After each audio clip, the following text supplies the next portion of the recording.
আসসালামু আলাইকুম everyone. Facebook পাসওয়ার্ডের জন্য প্রথমে ফেসবুক অ্যাপে চলে যাবেন। এরপর ঠিক এরকম ইন্টারফেস আসবে। আপনারা ডান পাশে যে আপনাদের প্রোফাইল সেখানে ক্লিক করবেন, অথবা এখানে যদি থ্রি ডট থেকে থাকে থ্রি ডটে ক্লিক করবেন।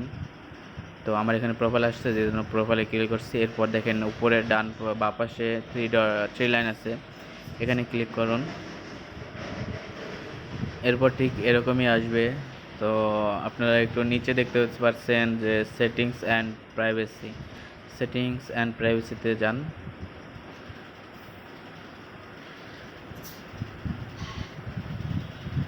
এরপর সেটিংস অ্যান্ড প্রাইভেসিতে ক্লিক করার পর দেখেন সেটিংস লেখা আছে, একটু পরে সেটিংসে ক্লিক করুন। এরপর ঠিক এরকম আসবে। এরপর আপনারা অ্যাকাউন্টস অ্যান্ড সেন্টার এখানে ক্লিক করে দেন। এরপর পাসওয়ার্ড অ্যান্ড সিকিউরিটিতে যান।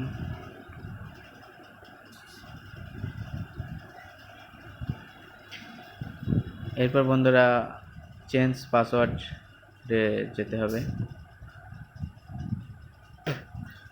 এরপর আপনার যে উপরে ফেসবুক অ্যাকাউন্টটি দেখাচ্ছে এখানে ক্লিক করবেন। এরপর প্রথমে যেটা দেখতে পাচ্ছেন সেটা হচ্ছে আপনার পুরাতন যে পাসওয়ার্ডটি আছে সেটি দিতে হবে, এবং দ্বিতীয় নাম্বারে যে নতুন পাসওয়ার্ডটি দিতে চাচ্ছেন এখানে নতুন পাসওয়ার্ড দিয়ে দিবেন। আর তৃতীয় নাম্বারে নতুন যে পাসওয়ার্ডটা দিচ্ছেন ওটা আবার দিবেন। এরপর নিচে চেঞ্জ পাসওয়ার্ডে ক্লিক করে দিলেই আপনার